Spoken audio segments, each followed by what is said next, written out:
บายดีท่านผู้ชมสบายดีท่านผู้ชมที่ติดตามแสดงออนซอนลาวมื้อนี้สิพาพี่พาน้องพาท่านผู้ชมมาเฮ็ดข้าวเมากินซึ่งว่าเฮาก็ได้ห่างหายไปโดนเนาะเพราะว่าเฮาลำหน้าแล้วเฮาก็สิเป็นเวียกอยู่นครปากเซ่แล้วก็มือถือเฮาก็ตายเนาะซึ่งว่ามื้อนี้เฮากลับมาเฮ็ดคลิปคือเก่าไหลมือถือใหม่มื้อนี้กล้องเฮาก็สิงามแน่น้อยนึงนี่เนาะมื้อนี้สิพาพี่พาน้องมาเบิ่งวิธีการเฮ็ดข้าวเมาแล้วก็สิเฮ็ดข้าวเมาให้พี่น้องกินน้ำกันนี่เขาเกี่ยวแล้วอยู่หน้าเตียงซึ่งว่าสิเป็นอะไรเขาไปติดตามน้ำกันเลย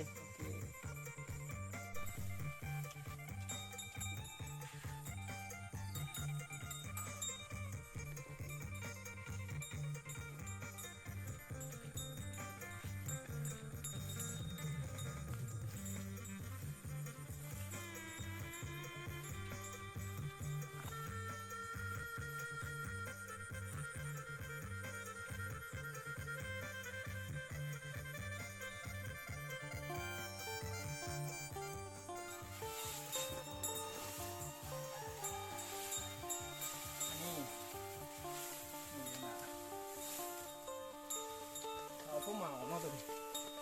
เขาแก่กว่านี้ก็เอาไปเฮ็ดบ่ได้อ่อนกว่านี้ก็สิบ่แซ่บเนาะเอาซ้ำนี่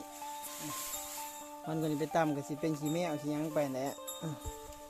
แก่ได้กับบ่แซ่บเอาซ้ำพอดีเขียวพอดีงามทำให้ข้าวเหมาเก็บใส่กระสอบก่อน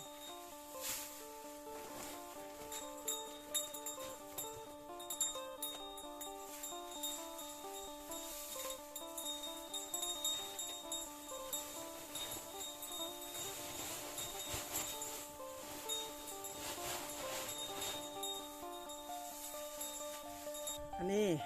ให้นี่เขาเคี้ยวพอดีนี่พอดีนาเทียงหลดพอดีเกี่ยวออกจากเป็ดจากไก่เลยนี่กับนาเทียงนะหลดเห็ดมันออกเลยพอดีนี่ก็นั่งเคี้ยวอ่อนๆเคี้ยวอ่อนๆเคี้ยวอ่อนๆซ้ำนี่จัดการได้หน่อยเนาะได้บ่ก็เคี้ยวหน่อยเถอะไปจัดการมันเลย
เกี่ยวแล้วก็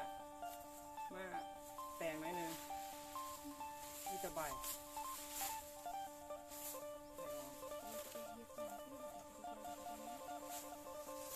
มากบ่กัน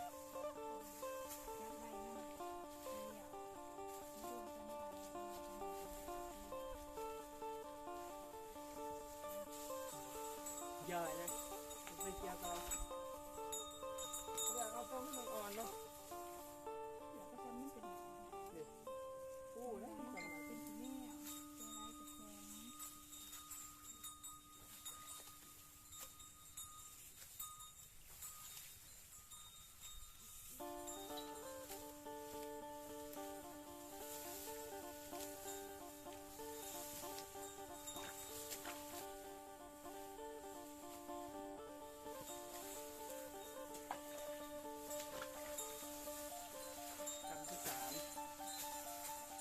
ใบออกคือเก่า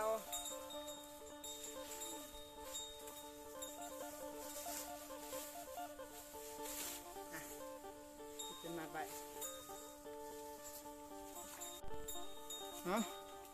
สายเตอแล้วบ้านี่ท่านผู้ชมเลย น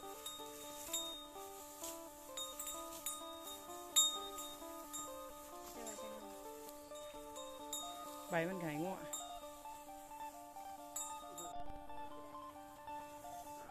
หอดบอลปันเข่าพัดเข่าเลยฮะเตรียมการก่อนยูนมาหนาเงี้ยยูมาหนาเงี้ยยูเงี้ย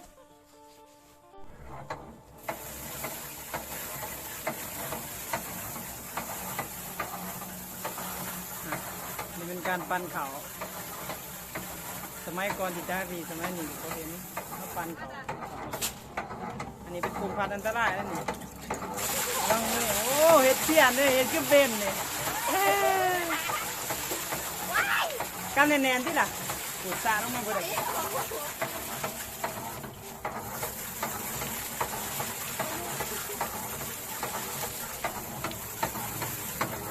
ที่การปันเข่าสมัยก่อนเดี๋ยวเขาจะไปปัน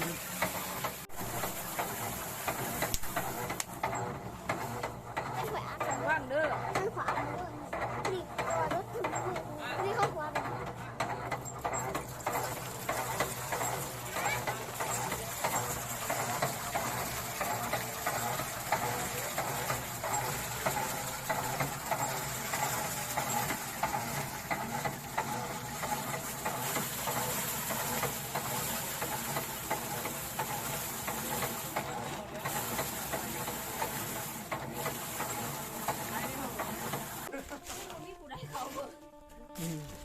ป้าพี่บอกเมื่อเแล้วก็เมื่อไปกดเขาปันเดี๋ยวเล่ก็ไม่เห็นเล่ปันเขาไปโอ้ยขี้ดินปันเดี๋ยวเลยถ้าเราขี้ดินเต็มมาเนี่ยมันเป็นเมาเต็มมามันน่ะเป็นนะนี่นั่งผัดเดี่ยว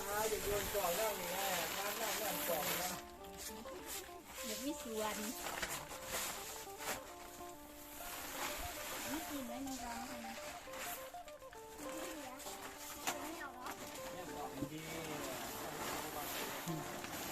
ตีเอทาเผือ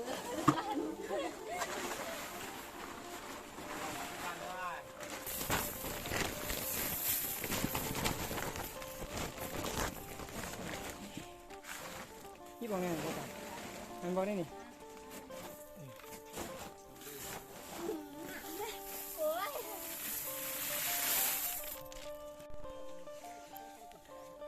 ตอนนี้ก็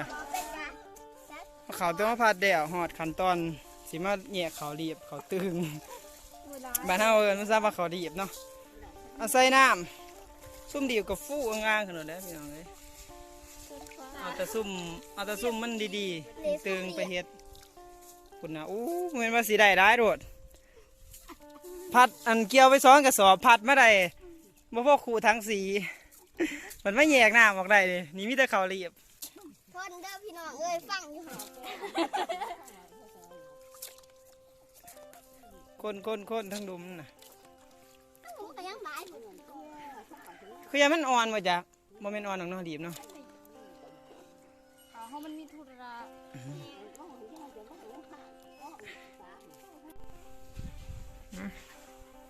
หอดขั้นตอนครัวดาบานเนี่ยโอ้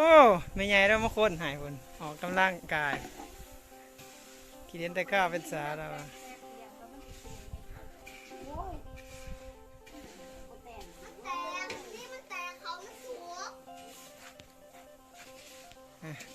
ครัวจะมันสุกกว่านี้มันกว่าเนาะจะมันสุกกว่านี้มันสุกที่ต่ำใดถึงแล้วเนาะเย็บหัว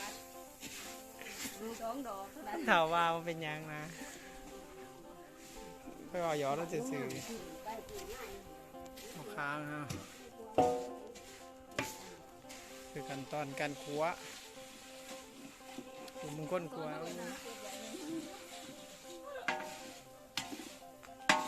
โอ้หอมเดี๋ยวไปทำ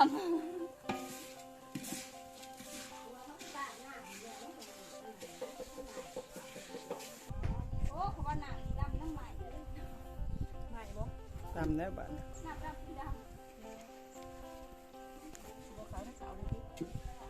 หาสิได้เดี๋ยวดึกมันเลยเสื้อที่3ตัวเลยค่ะฮะเขากำเมียนใบเขากำมาเตะ ย่างโล กินไปสิกินก่อนบัวกินหน่อยแล้วก่อน อีก2 บาท ไม่ ได้อยู่ในงานได้ อยากจะกินเต้กินโลดได้กันไปก่อนกินอยากจะก็มาตามแน่ไปกินก่อนเด้ได้ ได้เลย ทานเป็นสวยเนี่ย แต่บ่ได้อยู่นั่นอ่อนแดงแล้ว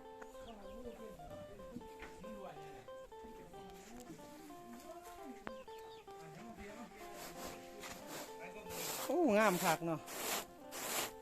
งามบ่แก่บ่อ่อน งามเนาะ ไปกินข้าวทุกท่าน ว่าท่านยา เตะยังใส่ตอนอันนั้นแหละเพิ่นพากันยม มาบ่เป็นแหละ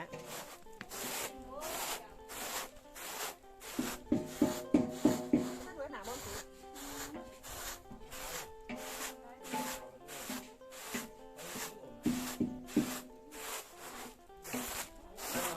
พอดี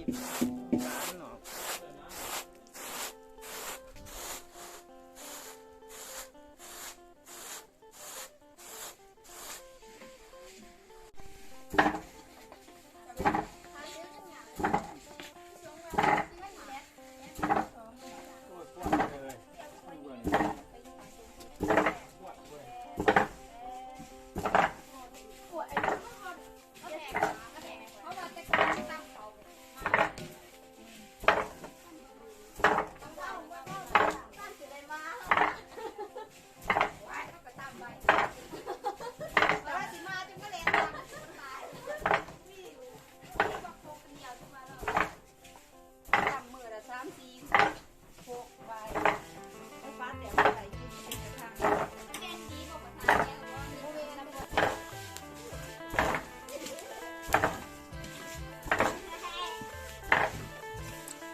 ดีแล้วนอนเซย อ้าวตาวันตา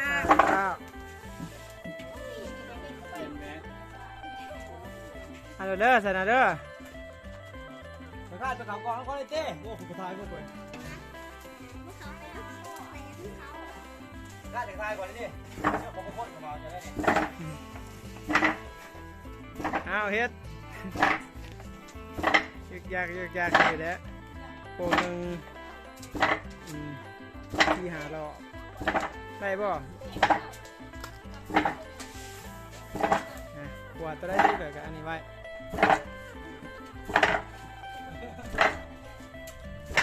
ได้ที่เหลือกับขวด